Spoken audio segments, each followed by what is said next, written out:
Ich habe diese Lernkarten gekauft, damit meine Schüler sich mehr Wörter merken können. So, es gibt ganz viele. Ups. So sieht es aus. Auf der Vorderseite gibt es ein Bild und auf der Rückseite gibt es ein Wort, also das passende Wort mit dem passenden Artikel dazu. Und das ist, meine Damen und Herren, Wortschatztraining.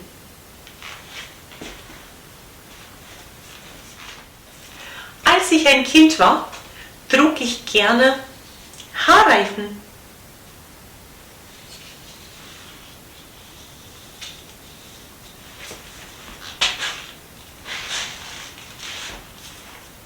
Hallo zusammen and welcome to lesson 30, the last lesson in this series, and it is very emotional for me right now, almost unbearable, but I need to compose myself. Anyway, where was I? Yes, the series, German in 30 days, has come to an end officially.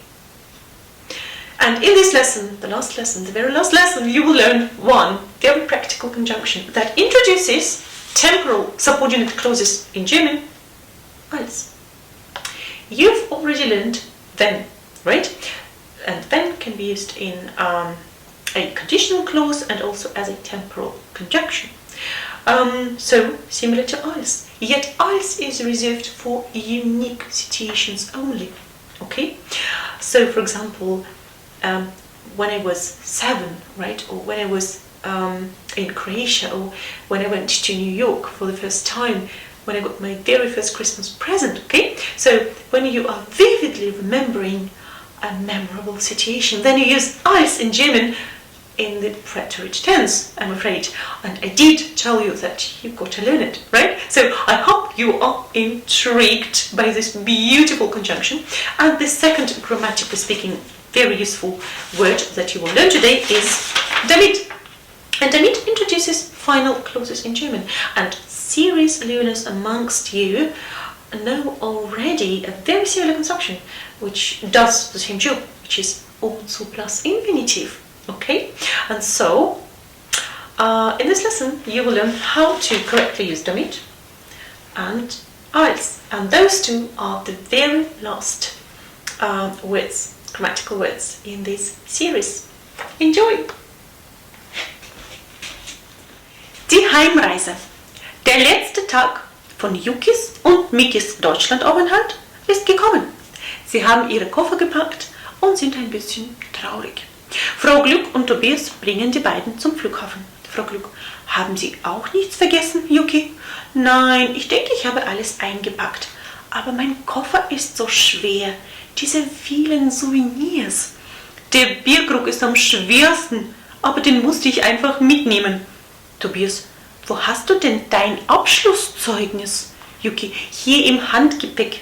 Das Zeugnis behalte ich bei mir, damit ich es meinen Freunden gleich zeigen kann. Ich bin so froh, dass ich die Prüfung so gut bestanden habe. Tobias, ich bin wirklich erstaunt, was du in so kurzer Zeit alles gelernt hast. Yuki, ja, als ich vor 6 Monaten nach Deutschland kam, konnte ich kaum ein Wort Deutsch sprechen. Tobias, du musst unbedingt wiederkommen. Vielleicht im nächsten Sommer? Yuki, wenn ich es mir leisten kann, komme ich gern wieder. Frau Glück, Yuki, Ihr Flug nach Sapporo ist eben aufgerufen worden. Ich glaube, Sie müssen zur Passkontrolle. Yuki, wo ist Miki? Frau Glück, gerade war sie noch da. Tobias, sie steht da drüben am Kiosk. Jetzt kommt sie. Miki, ich wollte nur noch schnell einen Bildband über München kaufen, damit meine Familie sehen kann, wo ich war. Frau Glück, wir müssen zur Passkontrolle. An der Passkontrolle. Tobias, es tut mir wirklich leid, dass du zurückfliegen musst. Yuki, mir auch, Tobias. Tobias, ich habe noch ein kleines Abschiedsgeschenk für dich. Yuki, was ist denn das? Tobias, ein Herzl fürs Herzl. Yuki, herzlichen Dank, das ist lieb von dir. Tobias und Yuki umarmen sich. Nun sind auch Frau Glück und Miki an der Passkontrolle. Yuki, vielen Dank für alles, was Sie für mich getan haben, Frau Glück. Es hat mir sehr gut bei Ihnen gefallen. Frau Glück, Sie waren mir eine angenehme Mitbewohnerin. Ich wünsche Ihnen einen guten Rückflug, Yuki, und Ihnen einen guten Flug nach Amerika, Miki. Grüßen Sie Ihre Familie von mir. Vielen Dank nochmal, dass ich bei Ihnen wohnen durfte. Miki, Yuki und Miki, auf Wiedersehen. Subordinate clauses with als. Nebensätze mit als. Now, als is a conjunction that introduces temporal subordinate clauses in German, and it is used for a unique event or a unique situation in the past. In terms of the tenses that are used, this is used in the Präterit, das Präteritum. And if it doesn't ring a bell with you, even though it should by now, come on guys, it's the last lesson of this series, and you strongly suspect that you might need to revise the Präterit, I highly recommend checking out that video first before you proceed with this video, because that information is not only not unavoidable, it is necessary and it is a prerequisite in order to get your head around these not so easily constructed constructions with the conjunction als. So, the activities or situations that are described in both the main and subordinate clauses happen at the same time. And this is why in the intro to today's video I said, als ich ein Kind war, trug ich gerne Haarreifen. When I was a child, I liked wearing Haarreifen. Hair something? Let me know in the comments down below. I'd love to know what a Haarreifen is in English. Anyway, another piece of important information is that both the main and the subordinate clause, they are interchangeable, as seems to be the case with most subordinate clauses that we've learned so far, right? So, meaning that you can swap those in terms of their positions. You just need to pay attention to the subject and the verb because they change their position in the main clause. Let's take a look. So, we've got a nice example here. Als der Unfall passierte, war ich nicht zu Hause, right? So, we've got the subordinate clause, position 1 here, comma, and then the main clause, right? And what happens is, we know that the verbs, they collide, so to speak, right? And they're separated by means of a comma. And so, als der Unfall passierte, war ich nicht zu Hause, right? So, the first position in the main clause, and it is followed by the subject then, right? And I've just said you can interchangeably use those two clauses, meaning you can say, ich war nicht zu Hause, als der Unfall passierte, right? Same meaning, super convenient and super doable. Right, let's complete the following sentences, putting the verbs in brackets in the Präterit. Nummer 1. Als es an der Tür klingelte, öffnete Frau Glück die Tür. Right? Nummer 2. Ich war am Flughafen, als das Flugzeug landete. Nummer 3.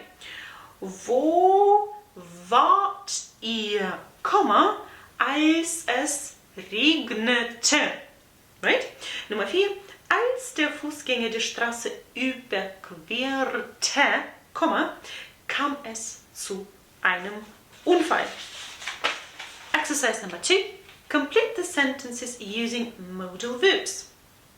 Als ich ein Kind war, musste ich um 19 Uhr ins Bett gehen. Interesting. Ich nicht immer Fernsehen dürfen. Okay, so, als ich ein Kind war,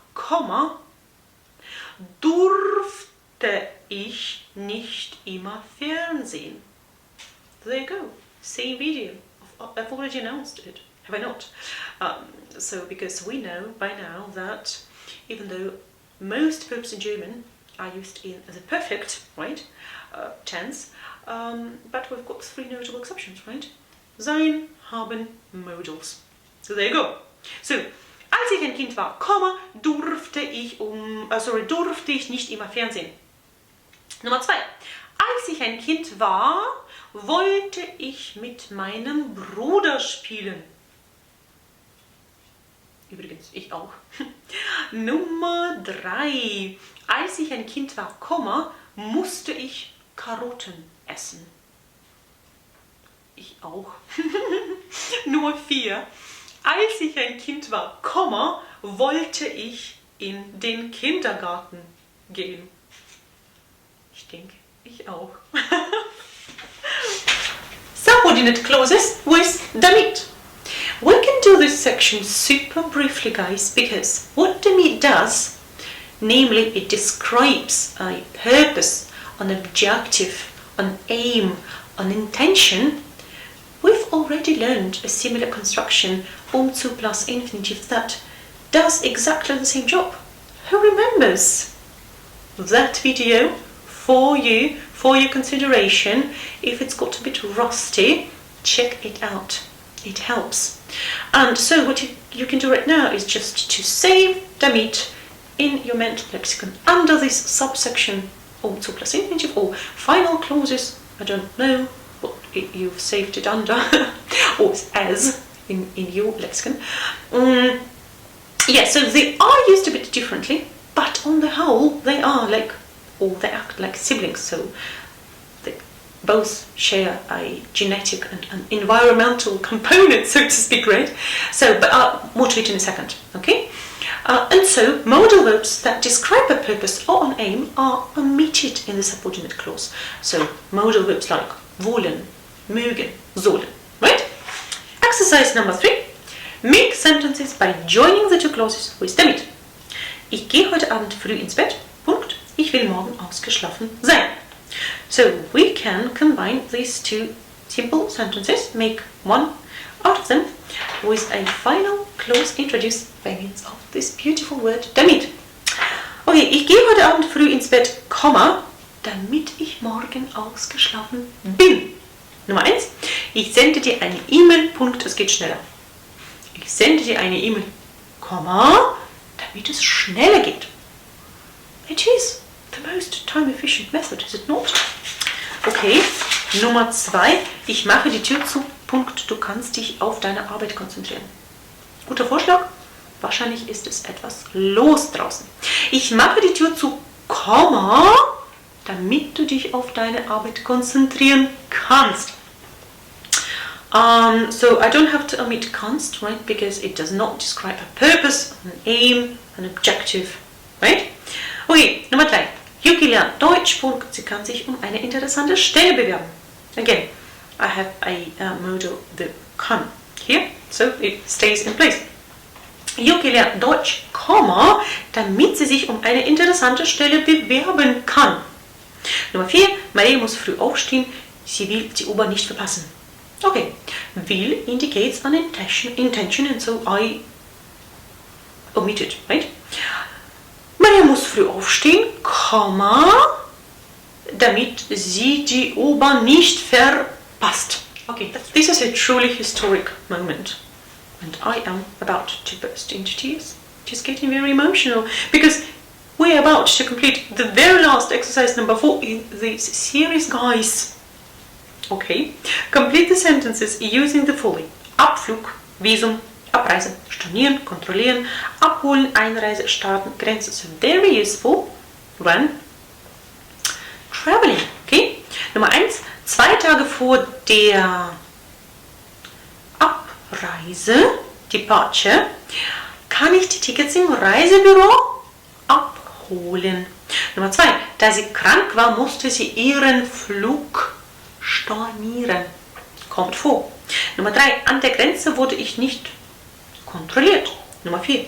Das Flugzeug startet um 9:45 Uhr. Wir müssen 2 Stunden vor dem Abflug am Flughafen sein. Nummer 5. Vor einer Reise in die USA muss man ein Visum beantragen. Nummer 6. Wir sind mit dem Auto gefahren. Bei der Einreise Entry nach Frankreich mussten wir 2 Stunden an der Grenze warten. So, this is all for today. This is all from me. I hope you've enjoyed watching my videos. I hope it's been helpful, and I really wish you the best of luck, and I hope to see you soon in perhaps next video. I don't know, but I'll keep you posted. Tschüss zusammen.